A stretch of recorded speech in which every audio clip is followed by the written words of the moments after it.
How's everybody doing this morning? Good. Ready for round two? All right. Too deep and headed for lunch. So, where's everybody coming from today? Orlando? Orlando? Yeah. Not Orlando? Yeah. You. He's totally gonna win the longest distance award for this one because we don't have any other West Coasters here. Tampa. Right, Tampa's nearby. Jacksonville. Making. West Coast. West Coast. West Coast. You know, west side. West side. East side. You know, it's an East Coast thing, this WordPress. Where else? What am I missing? Miami? All right. That's because our WordCamp is better than, no. Evan would kill me. Our WordCamp is smaller. It's more intimate. Where are we at on the designer towards server admin spectrum, right? So people who live in Photoshop, okay. People who live in SSH terminals, who actually live in the internets, yeah, right? Somewhere in the middle is like Sublime Text and, yeah. People who manage developers, who do not actually build stuff themselves, but tell other people what to build and try not to get strangled in the process. Anybody in there, right? People who work for those people, yeah. Freelancers in the room. People who make shit up for a living, right? That's what I call myself. Actually, it's consultant. That's my usual role, is people who make shit up for a living. What about, let's see, CEOs, CECs, even if it's just you, right? It's right. I have people that work for me, and I tell them what to do, and we'll build the next great product one day. Yeah, there you go. That's freelancer. I'd hate to, it's a solopreneur, right? I will do anything for money. Well, almost. I choose what I will do for money.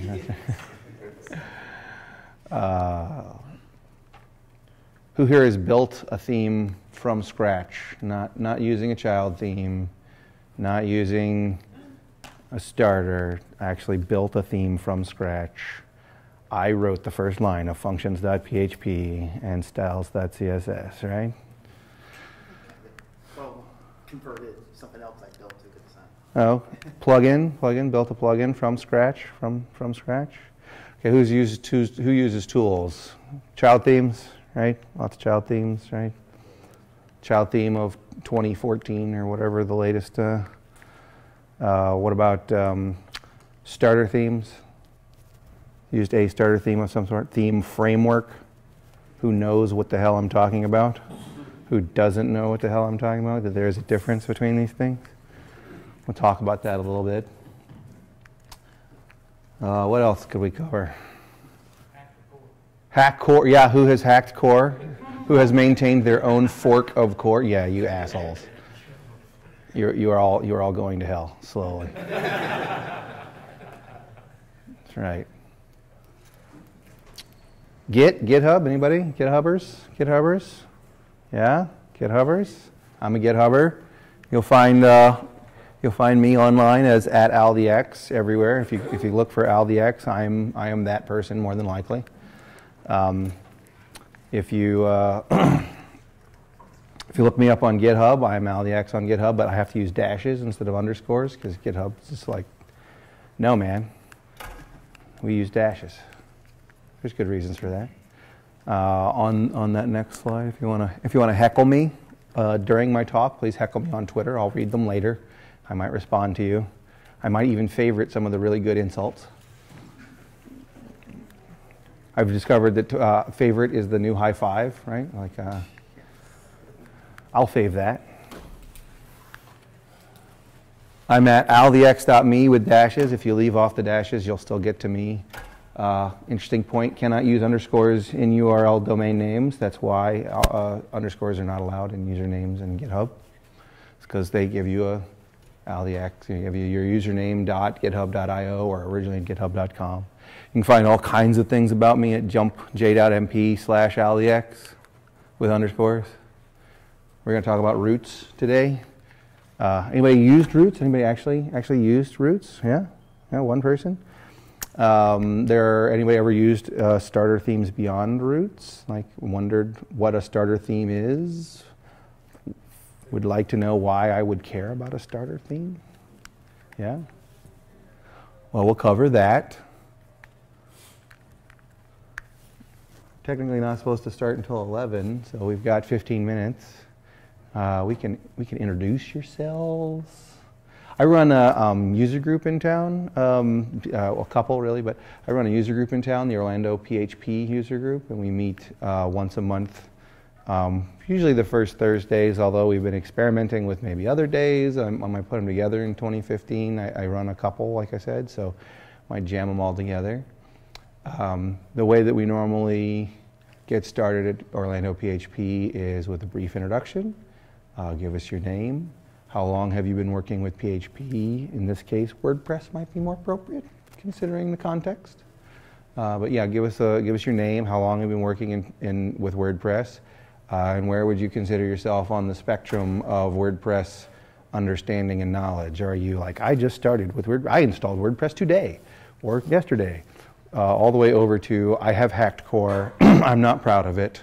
I submitted it as a patch, and they told me I was a fool. Right? That happens. I'm still holding back. I keep restraining myself from completely refactoring that wplogin.php file. I don't know if anybody's ever looked inside of that. That is the equivalent to Nietzsche's abyss. If you look into the abyss looks back into you, and you feel a little worse about yourself and the tools that you're using. So don't ever do that. I tell people when I'm teaching them, if you want to see the heart of darkness, look in wplogin. But you probably don't want to see the heart of darkness.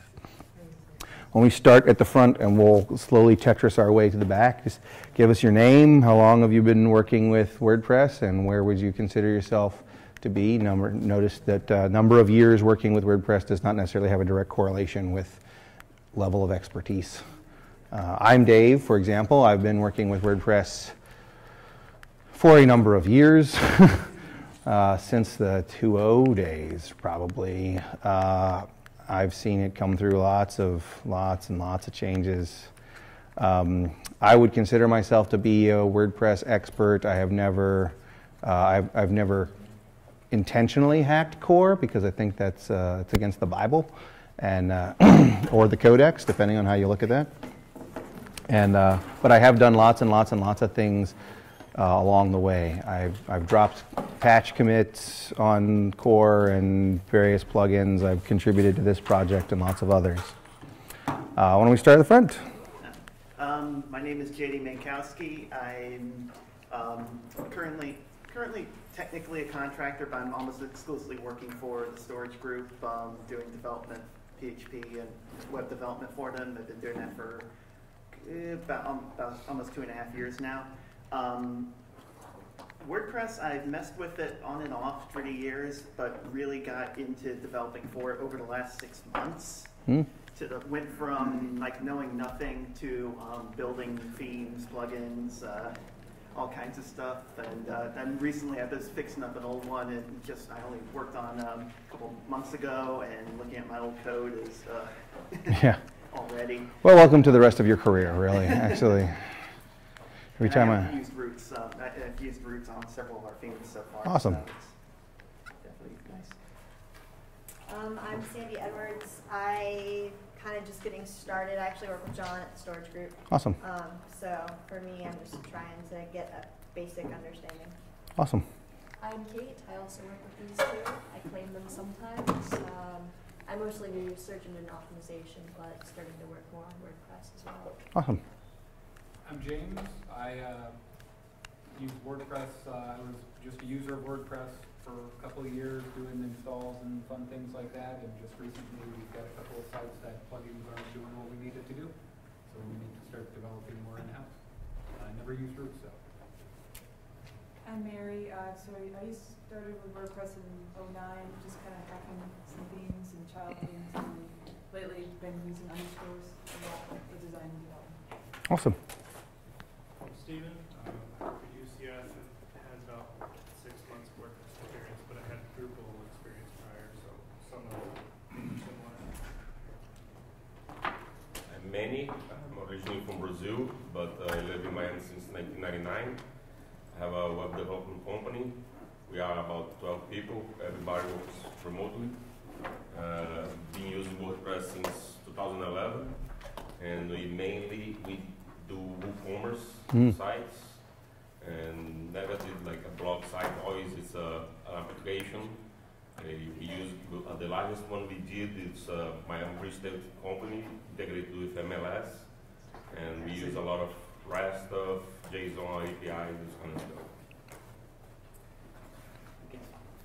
You introduce yourself, your name, how long have you been working with WordPress, and where would you consider yourself on the spectrum of novice to expert? My name is Dave Pearson. Worked with WordPress about 3 years, 4 years. And I'm someplace, I don't do a lot of coding, I just work and just modify themes. And wanted to find out what the roots was everybody's talking about. Awesome. I'm John House. I established a firm called Web Presence just recently, and I've been working with WordPress for about 4 months. From my first encounter, I was impressed enough with the product to take on some projects and continue to do so. Awesome. My name is Jeff Dancer. I have my own company called the SEO Zone, so I specialize in SEO. I've been doing web development for many, many years, but I just recently started working with WordPress and been very impressed with it, and I want to know more. Awesome. And you're possibly the only one that can answer the question, are we human or are we dancer, right? The jokes don't get any better, ladies and gentlemen. If you don't start laughing, I'll make up worse ones. My name is Brian. I've been using WordPress since about 2.9, and I have hacked before and had to do that for multi-site. Oh, yeah. So, and there was that MU thing. Awesome. Well, welcome to the community. I'm Ruben Walker. I own Mobile Atom Media, and it's a boutique marketing firm for small businesses that concentrates on content marketing. So I try to set them up if humanly possible with a WordPress site and blog. And I've probably been using it since 2.6, 2.7. Unfortunately, I don't know what year that was anymore, but a little while. So All we really remember are the pain points like, this is a big merge event. Oh, that's going to break stuff, right?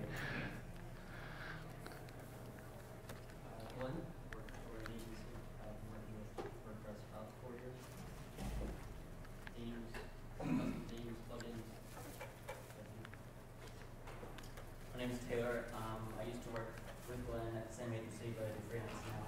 And I've been working with WordPress for about 6 years. My name is John Joseph. I currently teach at Valencia College. I don't teach any of our web classes, but I'm really looking into doing that. And I've been working with WordPress for about 4 years now. Mostly just picking apart themes and customizing and breaking them and then figuring out, hopefully, fixing things. Awesome. I helped build that curriculum at Valencia, the web development curriculum. In the graphics and interactive? Yep, the digital media, Rob McCaffrey's group. Yeah, yep. I work with Christine. Awesome. My name is Marshawn Jones.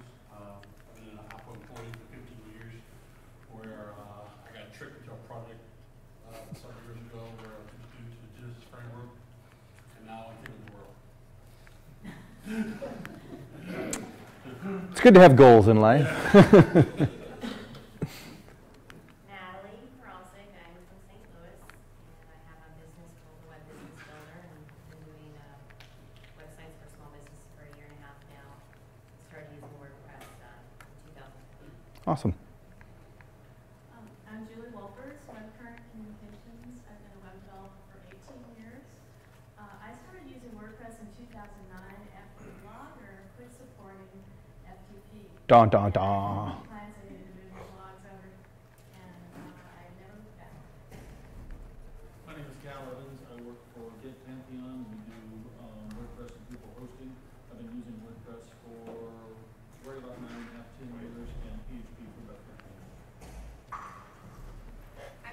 Webler, White Glove Web Training. I teach people how to build websites. I've been a tech trader and documentation specialist for over 20 years. Obviously didn't start in website training, I started in DOS training. And I've been coding HTML since 1994. About 3.5 years ago, I found WordPress. I was using Drupal at the time, and I never looked back. Awesome. I just walked in. People are starting to fill in. For those of you that haven't spoken, I'll ask you to raise your hand in a minute. We're just answering some simple questions, introducing ourselves to the group. What's your name? How long have you been using WordPress? And on the spectrum of novice to expert, where would you consider yourself? My name is Aileen, and I'm a freelance web developer. I've been doing websites for 12 years, but I took some time off initially. So I started out when we were still using tables, pretty newer, and things have changed drastically, and I started using WordPress about 3 years ago. So you guys are more likely to answer questions.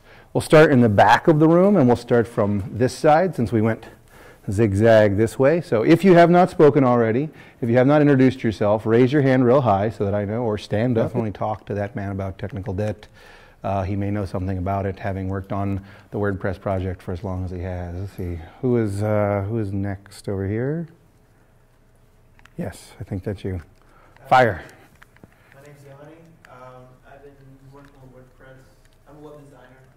I've worked with WordPress since about 2008, off and on. Currently, I'm just trying to develop my own themes and very nuts and bolts in that. Adam? My name is Birgit Polly-Haag, and I work in web development since 1996 and discovered WordPress for a bigger project for the nonprofit people from a 20th century website to a 21st century website, and we said, okay, let's do WordPress because it has the biggest community and helps everybody else. So we have implemented since then about 150 websites. I haven't touched any code. I'm actually originally a Core Fusion programmer, and I still do it for custom development and mobile development. But for websites, I mostly implement WordPress. We have a PHP programmer on staff as well as designer, and they're all proficient in all things. So I don't have to touch Right. code. Right. I have a student in my class right now who is a 12-year veteran of Cold Fusion and realizes that the only way he's going to get out is completely retrain. Hi, Mr. Dave. Hi, Miss Ann. How are you? I'm good. You care to introduce yourself to the group? No. Yes, well, you must. Your name and how long have you been working with... Yeah. Your name and how long you've been working with WordPress, and where would you consider yourself on novice to expert? Why do I'm the only one? Because you're late. Okay. Real good. You missed everybody else in this introduction. Oh, sorry, I'm Ian. I'm one of the... We can do it again. No, we can't. No, we can't. If you want to learn anything. Anne was one of my first students at Valencia and one of my brightest. Always asks good questions. That's why she's sitting up front, so that she can heckle me the entire time. And as much as I would love to continue this, I think we have enough room for maybe one or two, and there's still more people coming in. So let's do the cluster of 3 up front, and then we'll move on to the presentation at large. I'm Lindsay Dale, and I'm a digital media student at Florida State College in Jacksonville. I'm a novice with WordPress, but I'm here to gain some more knowledge to incorporate WordPress into the newspaper. Awesome. School newspaper. I'm Elizabeth Thomas. I'm a professor of digital media at Florida State College, Jacksonville, and I have been working with WordPress for over 5 years, and so I'm probably somewhere in between novice and intermediate. As are we all, really, right? That, I would consider myself an expert, except they change the damn thing like every other day. And then they fail to update the codex. No, we're better. That's our job. So we're here to talk about Roots, the Roots starter theme, the WP starter theme Roots. Roots.io is the website if you want to look it up. I'll have some more links for you at the end of the presentation. If you'd like to follow along with this presentation and the Wi-Fi does not die, you can go to this link, j.mp/just-enough-roots. This is a part of a series that I give called Just Enough Academy. You can find out more about that if you look me up. I'm at AlTheX on Twitter. I would love to hear your tweets. And you can stash your questions for later in case I don't get to them by tweeting them at me, and I'll try to answer them as we go. If there's something you like, you don't like, you want to see improved, you'd like to see more of, please, by all means, tweet at me, and I will attempt to build that into the next version of this presentation. One thing that I do want to caveat right up front is I'm not going to show you any code today. If you would like to see code, I am more than happy to demonstrate that in the happiness bar. But after many, many years of trying to smash code into large slides on a projector, I have realized from my own folly and the folly of others that that's a bad idea. So instead, if you would like to see code, I will happily show you code in my editor, live and in person, in the happiness bar afterwards or after lunch. This presentation is more about what is Roots, why do I care from various different perspectives, and how do you learn more about Roots and WordPress in general.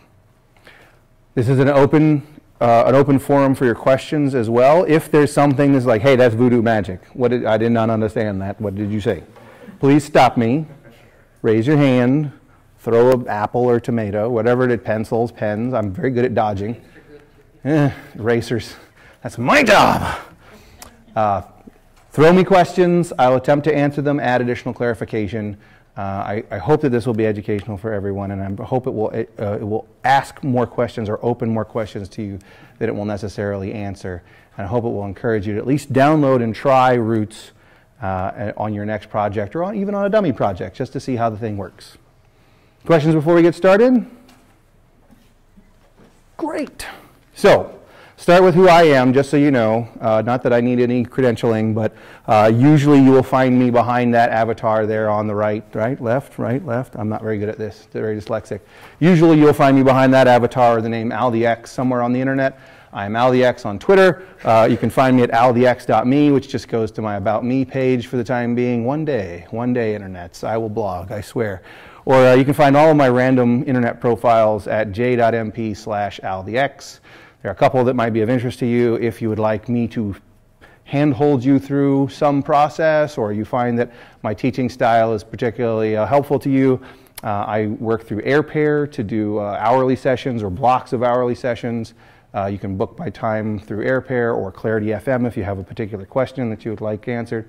Both of those profiles are on that j.mp link. That's just bit.ly. I like the j.mp better than bit.ly. Those two links will also appear at the bottom of every slide, so at any point you're like, what was his Twitter handle again? You know, in case you would like to do a presentation, I highly recommend that you do those two things on your presentations. From now on, stick your Twitter handle at the bottom and stick a link to the presentation at the bottom of every slide as well, because people will be taking pictures with their cell phones and they'll want to be, I'm going to tweet this thing about who is this guy again? What is this? Just do that, okay? Indeed. So what is Roots? I asked earlier when we were warming up the room how many people have actually used Roots before. Let's do that question again. Anybody actually used Roots before? Looked at Roots.io before I dropped it on the page, right? Anybody used another starter theme before? Underscore is one of those, right? Anybody used a theme framework? Oh my gosh, that gets overwrought, right? Yeah, theme frameworks. We're going to talk a little bit about the differences between those as I unpack this. But let me just give you the one-sentence overview of what Roots is. Roots is an opinionated WordPress starter theme for building responsive HTML5 websites with modern tools and minimal repetition. That's a nice little soundbite, so let me unpack it, because there's a lot of information inside of that. First, it's opinionated. Roots is opinionated. It's not strongly opinionated, otherwise I would have put strongly up there and probably emphasized it with italics.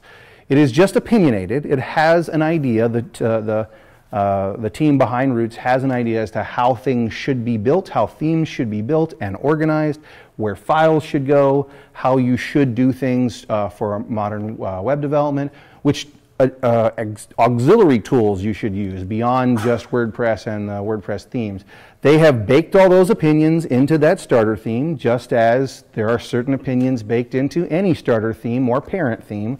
2014, 2012, all of the rest of them, all have some sort of opinions baked into them as to how things should be written. Now, for the most part, those opinions do not override the default WordPress opinions. So things like the template hierarchy still work quite well in Roots. They don't try to do any kind of voodoo magic to make, well, that's up to you. If you would like additional voodoo magic, you may bring your additional voodoo magic. They're just applying some best practice opinions about how themes should be developed. It is a WordPress starter theme. This is just to distinguish between a WordPress parent theme or a WordPress theme framework. There's kind of a spectrum here of starting places. These are all tools that help me build stuff faster. And I'm a fan of building things faster than I can build them on my own. I have rolled my own. Anybody in here rolled your own theme from start to finish, wrote the first lines of functions.php, wrote that little style, the little comment block at the top of styles.css, and you figure out all along the way, oh my Jesus, this is a lot of work. There's a whole bunch of stuff inside of here. Oh, and now I need this thing, and now I need that thing, and now I need the other thing. A long time ago, I gave up on that, and I started using child themes. I'd start with a parent theme. I would create a child theme of that parent and try to start overwriting things. That works only so well and has gotten better in later versions of WordPress. WordPress 3 made this a lot easier with the get template part and and actually being able to say, I don't care where the file came from. It might come from me. It might come from my parent. It might come from my parent's parent. Just get me the first file that you find in the template hierarchy because that's your job, WordPress. That became a lot easier, and so I had to do less and less hacks. I've also used starter themes. A starter theme is not like a parent-child theme relationship. When I use a starter theme, it's more of a not-so-blank canvas, paint by numbers. It gives me all of the flags in the sand that I need, and maybe some additional functionality, but the goal of a starter theme is to take that theme, copy it into the folder that I'm at. However we do that is a different story, but copy that into my theme folder, name it according to my theme, whatever my theme's name is, modify some pieces of that starter theme, and get to work. I add the customizations on top of it that I need for that starter theme, but mostly those areas that I would need to add customization are kind of a blank slate. There might be some guidelines. There might be, again, paint by numbers. There might be some blocks around here. You could make this blue, or you could make it aqua, or you could just, go for Mars and it's green rivers with red sand. I don't know. It's up to you. Then there's like the other end of the spectrum over here, the theme framework, which, oh my Jesus, I've got a parent and I've got children and I might have children of children and I've got the way things are done is completely different. It might be hacking some things into the way that a theme is built or how I get parts of a theme, but there's definitely a convention around this, and it's another monolith. It's like another wall of things to stick in my head and remember when I'm building that theme. Anything wrong with that? No, not necessarily. If that theme framework gets you closer to your goal faster, use the theme framework. If just writing your own theme, if you're just spitting out JSON, you're going to use the WP loop to spit out JSON files. Maybe you don't need a full theme. Maybe you just need a functions.php file that's going to spit JSON out to describe your site. Use the best tool for the job. Roots is a starter theme.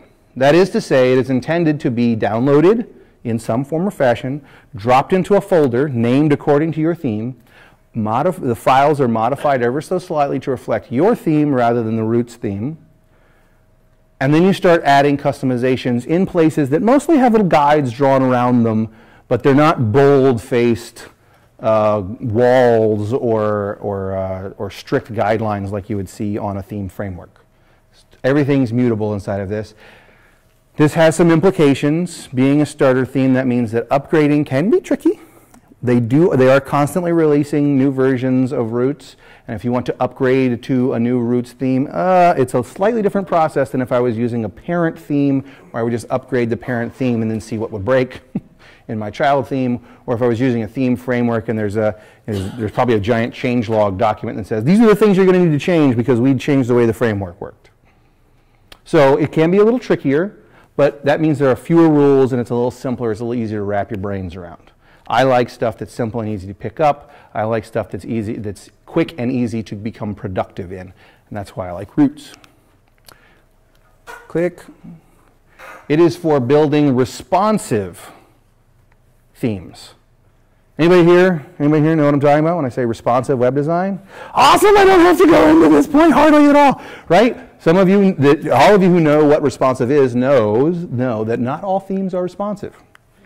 If you go load up that old 2010 theme, you will notice that when you squish it, it does not squish very good. It just pretty much looks the same on an iPhone as it does on your laptop. It's just like looking through a ViewMaster at the website instead of actually seeing the website. Whereas modern responsive web design reacts to the size of the viewport and reacts to whether or not you're viewing this page on a mobile device, a tablet device, a laptop with a small screen, a 27-inch 5K Apple, oh my God. There's a guy at Canvas, I kid you not, he bought the 5K iMac. He wanted to work out of Canvas, the co-working space downtown at the Exchange. So he bought, I don't know, I guess he had it custom built. I don't know. This guy's got cash. That's all I know. I want to know what he does for a living. He bought or had built a giant Pelican case, a hard case, with a travel handle and all kind of stuff to put the 5K in, plus his keyboard and the mouse and everything. And he commutes every day, like walks in. You can tell when he's coming. He obviously comes in a little later than everyone else because he needs a small semi in order to drive this thing in. I would love to know what most of my websites look on his iMac, and I guess that's probably what maybe he's just very extroverted, right? Roots is for building responsive themes. Roots does not instantly give you a responsive theme, but it gives you the tools by which you can build a responsive theme. Baked into Roots is a tool called Bootstrap, Twitter Bootstrap, everybody? Yeah, no, half and a half, okay.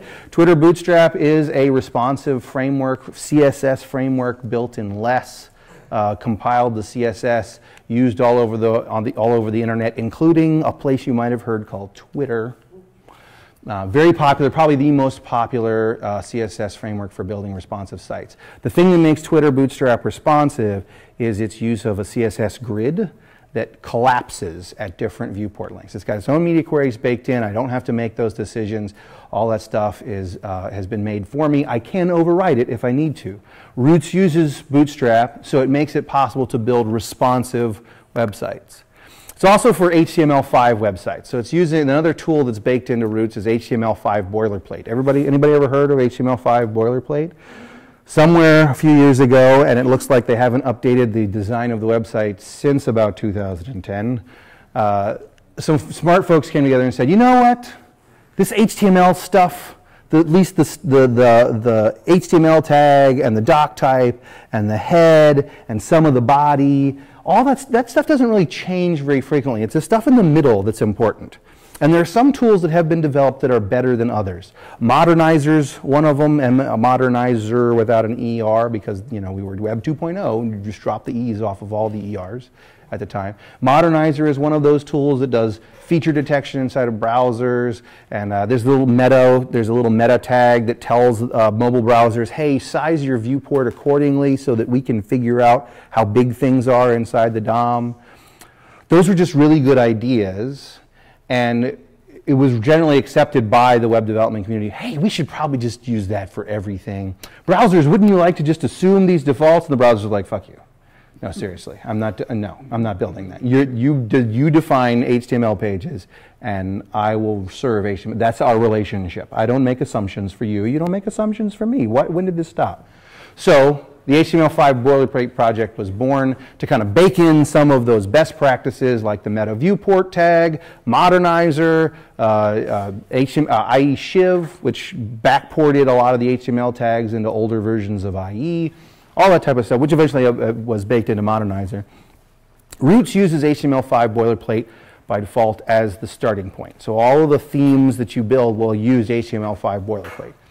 How many people just learned about HTML5 boilerplate? How many people are now going to use HTML5 boilerplate for all of their sites? Or at least after they spend about 15 minutes looking up HTML5 boilerplate. This gets into my next point. Roots is built with modern tools. Beyond just HTML5 boilerplate and Bootstrap, It's also built with, it comes packaged with a grunt file. Gruntjs.com is a JavaScript-powered build tool and task runner. That's baked into Roots. They're quickly moving to another the virtual successor to Grunt called Gulp. That's another JavaScript build tool. It runs in Node.js. So in order to use Roots, you will have to have Node, or at least get the most functionality out of Roots. It is encouraged that you install Node.js, and you use npm to install its dependencies. That's an extra added step that we don't normally take with WordPress development, but as a WordPress developer who's developed a whole crap ton of themes, I find that having that automated build system is extremely helpful. Ask yourselves a question. How many people know here minifying CSS, have seen that .min.css thing? You guys know what that .min.css thing is doing? It's taking your CSS and stripping out all the white space and making it perfectly readable for computers, for the robots, but the humans look at this and go, seriously, one whole line? You're not that good, right? Right? Right. Same thing with JavaScript, only worse. It's not called minify in JavaScript, it's called uglyfy, because that's really what it's doing, ladies and gentlemen. It takes all of your JavaScript, pulls it into one giant file, strips out all the white space, and then renames all the variables, because, I mean, you're the only, humans are the only ones that care about whether the variable is named X or A versus a div. So it strips out all of the white space, changes all the variable names to as short as it possibly can, shoves it all into one line, and sticks it back in a file, which makes it completely unreadable and therefore impossible to debug. Oh, but wait, there's more. Impossible to debug, but it reduces the file size of that JavaScript, and particularly for large JavaScript libraries, reduces the file size of that JavaScript significantly, stripping out all the comments, all the beautiful handcrafted documentation that you have built into all of your jQuery plugins, right? Right? All of you are highly documented with JSDoc, of course. Strips all that stuff out because the robots don't care about that. That stuff is for the humans. And if I'm trying to ship code and I'm trying to get it down the hose pipe of the internet as fast as possible so that someone can use it, the robots are the only ones we need to care about. So I uglyfy the JS and I stick it into an ugly file. I stick it into blah blah blah.min.js, and that's what I serve production time. That is impossible to use while developing. That is just like, don't even bother. There's even a whole format now called .map, js.map, that has a mapping of the minified version back out to the maxified version so that I can debug production websites. Because that stuff apparently does come up. You know, like bugs do happen in production, go figure. Roots has a bunch of this stuff built in. I have a grunt task, right now I have a grunt task, soon it will be a gulp task. I have a grunt task that works like this. I'm ready to do some development, I'm going to run grunt dev. Grunt dev is going to update, I'll grab all of the JavaScript dependencies that I've declared, all the things that, all the other tools that I'm using. It's going to either minify or unminify depending on my preference. It's going to wire them all into the right places inside of my theme and serve them up so I don't even have to think about it. Serve them up so I don't even have to think about it. And I have a grunt build task on top of that will minify all of my JavaScript, all of my CSS, stick it in the right place in a conventional place inside the theme, and update a PHP file to say, hey, this is the new version of that file to bust through a cache. Anybody here use WP Engine? WP Engine, another hosting site? Get Pantheon? Get Pantheon's got some awesome caching. In fact, it's so awesome it will make you pull your hair out when you update your CSS. If you don't have a little query on the end of it to bust through the cache, why won't it update? I can see the file has changed. What the hell? Yes, well, Roots has that built in. Roots has a cache buster built in for if my CSS file changes, because one of the CSS files changes, when it compiles it down to its minified version, it will do a quick checksum and stick that on the end of the file. WordPress will always serve that modified version of the file, and so you'll always get the modified version of the CSS. Oh my God, you cannot believe how much this makes me happy. Okay? These are all modern tools. These are all problems that everyone has on the internet. Surprise. There are people smarter than me who have come up with solutions for them, and that's one of the things I love about Roots. None of this stuff is stuff that Roots really, like the stuff that Roots came up with I'll get to in a second, but the guys at Roots, Ben Ward and those guys, these are all problems that other people have solved. They're just kind of piling them together in a neat little package and saying, here, why don't you use these? And there's another tool called Yeoman that's out there, yeoman.io, and Yeoman has all these, all it does is like generate starter projects for you. And there are tons of people that have written starter generators for you and for lots of different types of projects, HTML5 boilerplate, AngularJS. I do a lot of AngularJS development. I have learned about so many really good tools just by looking at what's baked into everybody's generators. Gulp, comparing Gulp to Grunt. Use generator Gulp web app versus generator Grunt web app and see what the differences are. Oh, okay. I don't even need to look at the project. This is actually, I kind of like this a little better. You want to look at Angular? Do you use the REST-Angular generator? Generator Gulp Angular, generator Gulp Angular, and it'll show you all these different options. It's like, I didn't even know that was not Zepto. What the is Zepto? I didn't even know what Zepto is. Let me go look that up. I've learned about so many great tools that are built in to the modern web stack just by looking at what other people have aggregated, what other people are using. Roots does this for you. Roots will introduce you to my friends Bower and WireDep and UseMin and Bootstrap, Twitter Bootstrap, Grunt, Gulp. The list kind of goes on and on and on.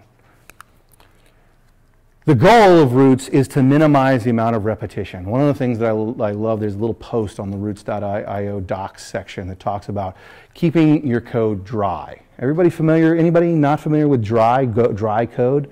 Don't repeat yourself. Is dry. Confessions of a WordPress developer. How many times have you found yourself writing while, get posts, the post, and while? Blah, blah, blah. That is the loop. That is the canonical loop. That's what we do in WordPress all the time. How many of you, when you go to create a posts.php inside of your theme, go immediately to index.php, in Finder or wherever, right-click, make duplicate of, don't do that. Roots recognizes, one of the things that Roots recognizes that we do some things all the time. Doctype HTML, open HTML tag, include WP header.php,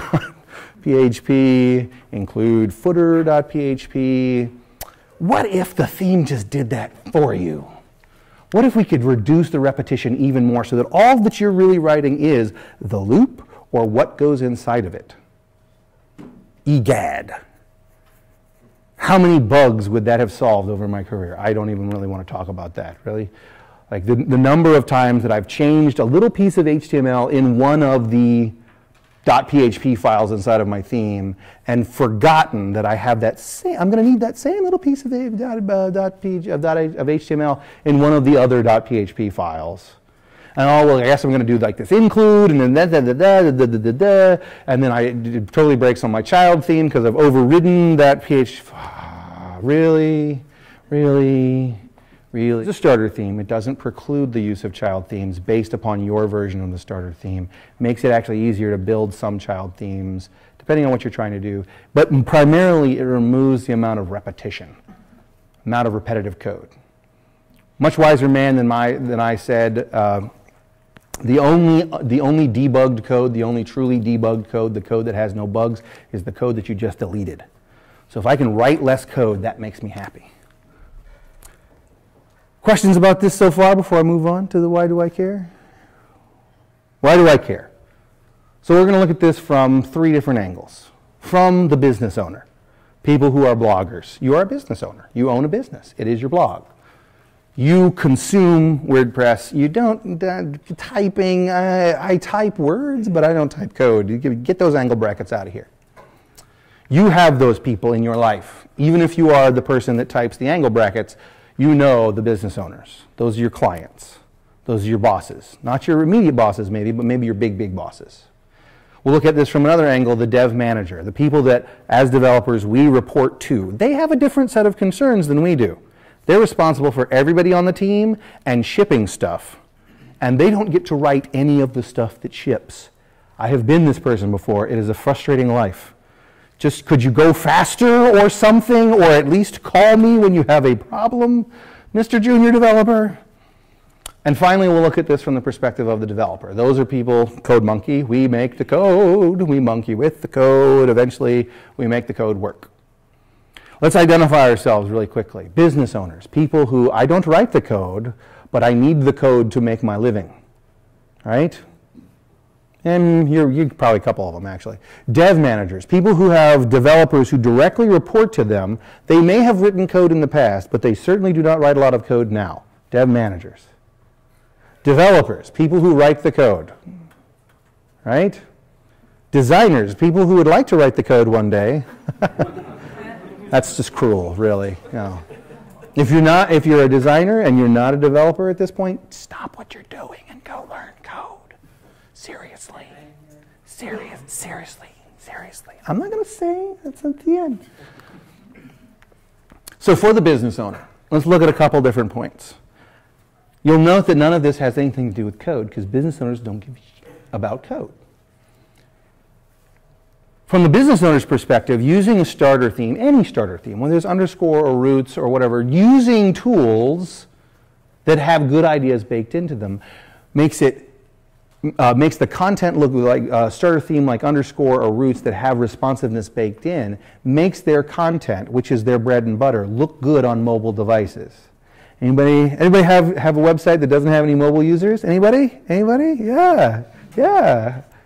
Only desktop people come to my website because, I operate in countries where there are no mobile phones. Where are these countries?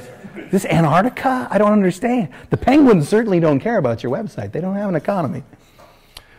So using a responsive starting point like roots or underscore or any of the other responsive themes from a business owner just makes sense. It makes it easier and faster to make my content look good on mobile devices, tablet devices, laptop devices, desktop devices, 5K iMac devices, and maybe one day watches, right? That could happen. Roots also has built-in support for internationalization and multilingual features. There's just like a little folder that has all of the translations inside of it, so the developer can hand you this like almost CSV list of things. Like these are the things that you need to translate inside the UI, and you can farm that out to someone who understands internationalization and translations, and get back a translated version of not your content, but the stuff around your content, like read more. That read more script that's baked in, the read more phrase that's baked into your website. Guess what? Read more doesn't work in Spanish. Especially does not work in Russian. If you have an international audience, and ladies and gentlemen, we all have international audiences right now. If you're going to have an international audience and they have to use Google Translate to figure out what your website says, you may not be targeting the right audience. Read more really does not work well in Chinese. If I had a way to easily translate all the bits and pieces of my website into Chinese tomorrow, I would start using that immediately. It also saves development time, and because I'm reducing the amount of repetition, I'm reducing the amount of duplicate code, which translates into fewer bugs, which means faster development, which means faster deployment, which means shit don't break, y'all. Well, no, we're developers. We can break anything. And business owners, they can definitely break anything that a developer thinks he has fixed. That's what you do. That's your job. So, but, it goes back to the principle, the XP principle of once and only once. If I write it once and only once, there's only one place to fix it. So the fewer times I have to write it, the fewer places I have to fix it. Any business owners in the room had this experience? So I asked the development team to correct the menu, the spacing on the menu in this on the page, and I just assumed that if they corrected it in one place, they would think to correct it in all the other places. And that totally did not happen. So back and forth we go for about 2 weeks just to get the spacing on that menu item changed across the entire website. That's a good sign that maybe your developers are not using that once and only once principle. There's some copy pasta floating around inside of there. Copy pasta does not stick on the wall, it just makes you angry.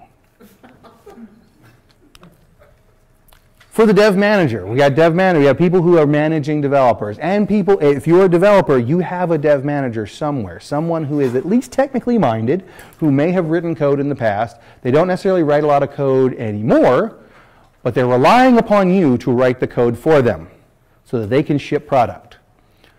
As a dev manager, one of the primary concerns of a dev manager is this thing, this is all great, Dave, this is all great, but does anyone actually maintain this thing? If I bring this onto my team and I say, all right, team, we're now using Roots for every damn thing.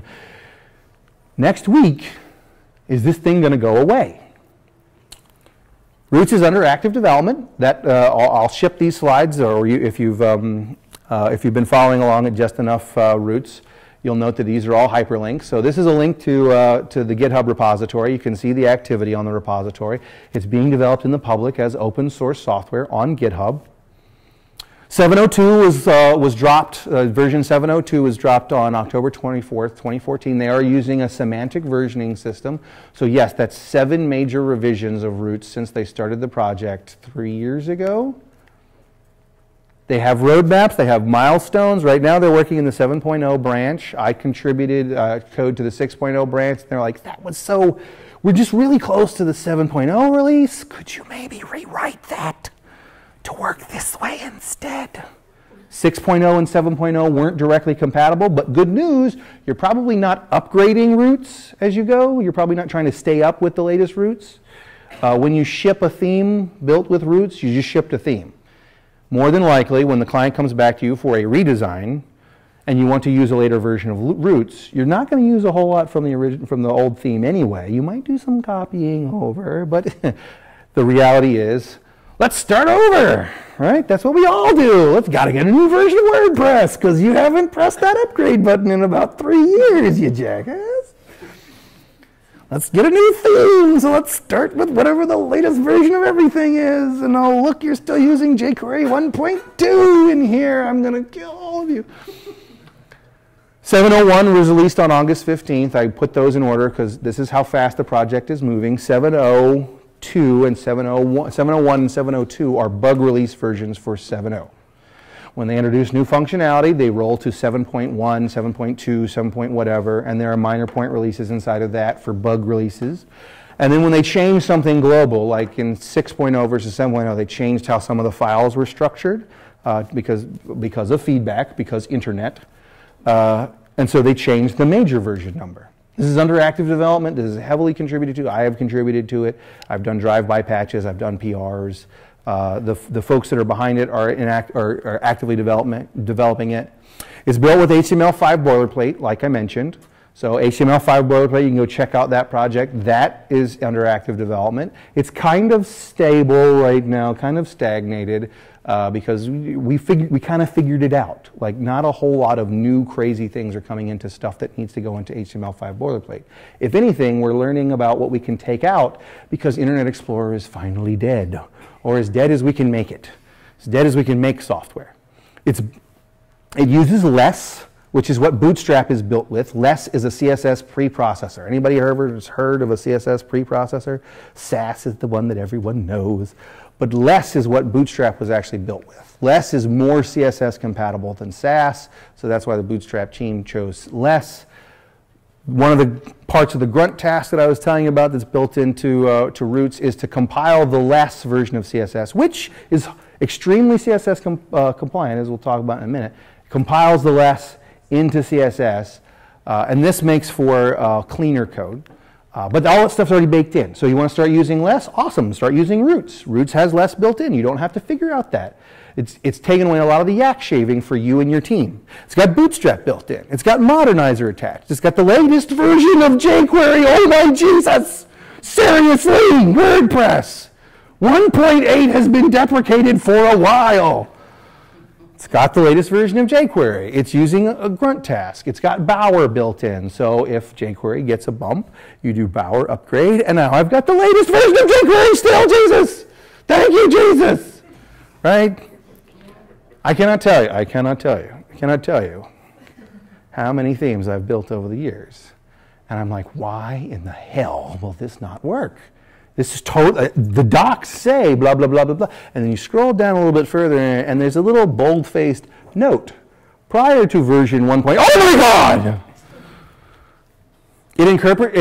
The Roots theme encourages and incorporates all the best practices for modern web development. So by using the Roots theme and understanding the bits and pieces of the Roots theme, by understanding what the team has baked into the Roots theme, you will become a better dev manager and your team will be comprised of better developers. They'll be using more modern tools and they'll be using tools that help them go faster and enforce best practices, and they won't even have to do anything for half of those best practices except agree with them and use them. As a dev manager, I find this to be helpful, because now I'm duplicating my knowledge across every developer. When they come back and say, so I was just wondering what this whole grunt thing was doing, and I just noticed that it was making changes to my CSS file. I'm like, great, go look in the piece of documentation here and go look at this tutorial, and now you will understand less better, and you will understand cache busting, and you will understand all of these things eventually, but just do it. Don't ask me questions. For the developer, using the latest version of jQuery makes me happy. Using anything older than about 1.8 makes me want to pull my teeth out. Using the version that ships with most versions of WordPress can induce some suicidal tendencies in developers. Additionally, by default, it delivers the CDN version of jQuery. It bakes that into the theme right off the bat. It's a part of the boilerplate. And if, for whatever reason, you don't have a network connection, it's also got a local version of jQuery cached. So if the CDN link fails, it will still load jQuery locally. Oh, what? I've tried to solve this problem on my own. I'm like, I'm building all this stuff. I'm trying to use the CDN version because I know I'm going to ship with the CDN version of jQuery, and I want to just go ahead and build that because I know when it comes time to do production, I will forget to switch out my local version of jQuery that I don't want to ship with the project with the CDN version of jQuery, which will download much faster. All kinds of reasons to use the CDN version, to use a version of jQuery delivered over CDN versus off of my website. And then I'm like, well, I would like to work on this on the plane, but thank you, Southwest. The Wi-Fi is maybe less reliable than you would like to advertise. Guess no jQuery for me. I'll just go hardwire this version of jQuery back into my theme, and oh look, I shipped with that. So now I've got 2 versions of jQuery downloading every. Hey, awesome, very good, very good, very good. I am a professional developer. Roots bakes this in for me. It's using best practice tools, so tries to deliver. It sticks jQuery as a dependency. It tries to deliver that. Tries to deliver jQuery over CDN using Google CDN. Using the NPM package, Google CDN. If that fails because you're on a plane and you turned off your Wi-Fi, then it will use the local version of jQuery that it's cached. That will match the version of jQuery that it's trying to pull from the CDN because it's using deduplication of code to determine that. Anybody here not used Bootstrap? Get Bootstrap? Zerbo Foundation. Foundation is the other one, right? Anybody not used a CSS grid system at some point in time? 960GS was the big daddy of them all back in the day. Bootstrap makes building responsive things so much easier and faster. And I can even like jump into the Google Inspector. I'm like, oh, those columns aren't quite right at this breakpoint. I'll just add some more classes and then I'll save that off back into my HTML. It just makes it so much easier. But it does also make it very messy. I end up with all these call, SM, blah, blah, blah, these giant class attributes from, because I'm using Bootstrap wrong, really, is what I'm doing. I'm trying to be very productive and just use the classes that are baked into Bootstrap to make my site responsive. But then I ship with this like ridiculous HTML page that just messy, just messy. Messy is a link to a blog post about how you should be using Bootstrap. But most people don't, because most people use the CSS version of Bootstrap. We just suck that in and throw that on the page, and now look, I'm prototyping. And that's where we stop. But if you would like to do this properly, if you would like to do this intelligently, then you will create your own less style sheet that uses CSS syntax for the most part, but also allows you to do things inside of a class or a style rule that incorporates that .col small 8, .col large 5, all those other CSS classes. It just slurps that into your own style rule, and you ship your code with your style rules and never see any of Bootstrap style rules. Roots has that built in, so if you drop a .less file in the right place in your CSS directory, which is like labeled less and CSS, if you drop a less file into your less directory, it has a grunt watch. Every time your less file changes, it will compile that into CSS, stick it in your CSS directory, and tell your browser, hey, reload the page. Now I can see the changes immediately. Oh, that makes me happy. I can use Bootstrap classes in my less file, incorporate them into a much more semantic style rule, and have that ship.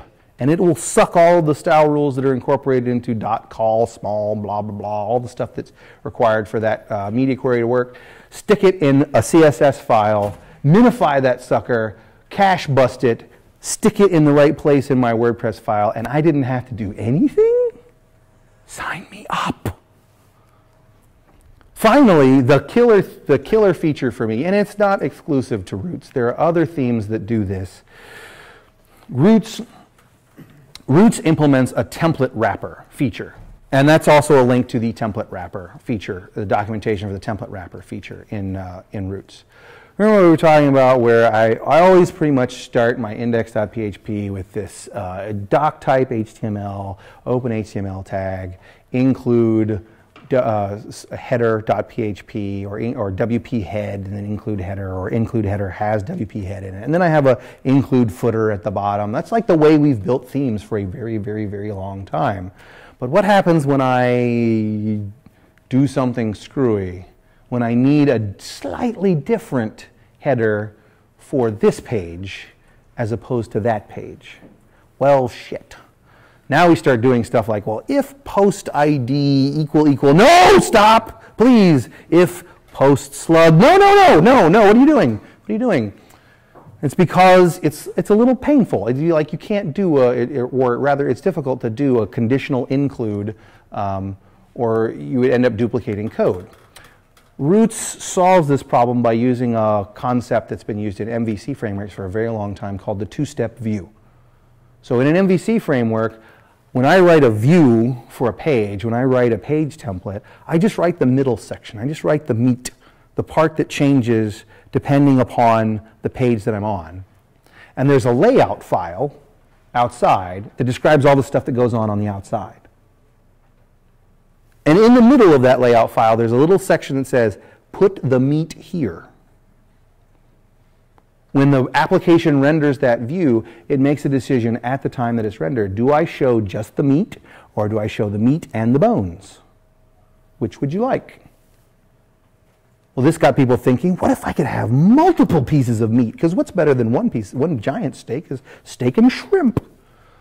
So now we have partials, little tiny pieces. This is like the sidebar that I always use. Instead of doing include sidebar, wouldn't it be great if I could override that in subsequent child themes? That would be awesome. Well, that's not really possible unless you do some yak shaving. Yak shaving, right? We'll talk about yak shaving if you want. And it also, or it leads to repetition. It leads to a lot of repetition. The folks at Roots talk about keeping you don't repeat yourself, whereas most of WordPress is wet. Write everything at least twice. This is the killer feature for me in Roots and the themes like Roots that implement this two-step view. I can reduce the repetition of my code by just writing the stuff that goes inside the loop. That's the only part that's going to change for a post versus a page versus a whatever. And even so, I can include partials with a get template part, although roots will resolve more than just the path. So the path can change in each one of the child themes. Just so you know, there's about 10 minutes left. Thank you. So, last slide. Where can I learn more? You can go to the official documentation, which is at roots.io. They've got a brief little overview on that product page as to what Roots is and why I should use it and some of the motivations behind it. The docs are well, they're more prosaic. Roots.io is a WordPress site, go figure. And so basically all the documentation is WordPress posts. They also have a lot of documentation on their GitHub site, and a lot of it is baked into the theme itself as PHP docs. So that's a great place to learn about the theme. Just go download it. Just go download it, though, and try it. Look around. Again, at the happiness bar afterwards, I'll happily walk you through some of the directory structure. They have a discourse forum instead of like Stack Overflow or something. They're using discourse. I've kicked that can a couple times before. They're like, no, we're very happy with discourse. Discourse is the official channel for asking questions to the Roots team, so use their discourse. They also have a couple screencasts up there, like, hey, let's get started with Roots. It'd be nice if they updated those, but from someone who's tried to publish screencasts before, I know that's kind of challenging. It's kind of a pain in the ass. You can also go to the WordPress Orlando group in town. If you're not a member of the WordPress Orlando group, I'm a little concerned about how you heard about this event in the first place. But you should attend the WordPress Orlando group, and you can ask all kinds of questions there. You can also ask questions to me on internets. I have AlTheX again, and jump.althex. And if you're interested in learning how to build an entire site with Roots and deploy to a cloud-based infrastructure and using the most modern version of WordPress and so on and so forth. I'll be running a seminar early next year called Just Enough WordPress. I will likely partner with Mr. Leetta in order to do this because he knows a great deal more about WordPress even than I do. And we'll go over things like using a starter theme and what do we put in a starter theme and what tools should we use to start with a plugin. Yes, you can write a simple plugin just by dropping PHP into a file, but maybe that's not the best place to do that. Maybe that's not the right way, or the best way, or the fastest way to develop a plugin. So what tools do we have at our disposal instead? So that'll be, again, 2014. That link is a sign-up form for Just Enough WordPress. If you'd like to know more, you'd like to be notified of when that seminar is happening and how you can join, then please sign up for that mailing list. Otherwise, I'm AlTheX, and you can find this presentation online at Just Enough Roots, and I will happily take questions from the audience.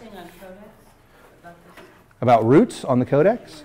So Roots is using nothing but WordPress functions. There are a couple like wrapper functions in Roots that are basically just calling WordPress functions in the right order, but all of the stuff that's in Roots is basically documented in the Codex. Let me grab this lady in the back here. Do you use CodeKit, or what do you use to listen to your CSS changes? It's using Live Reload. Live Reload is an NPM plugin for Node.js. CodeKit does listen to Live Reload requests, so CodeKit's essentially using something similar to Live Reload, where there's a WebSocket between a little server and the browser that says, something changed over here, browser reload.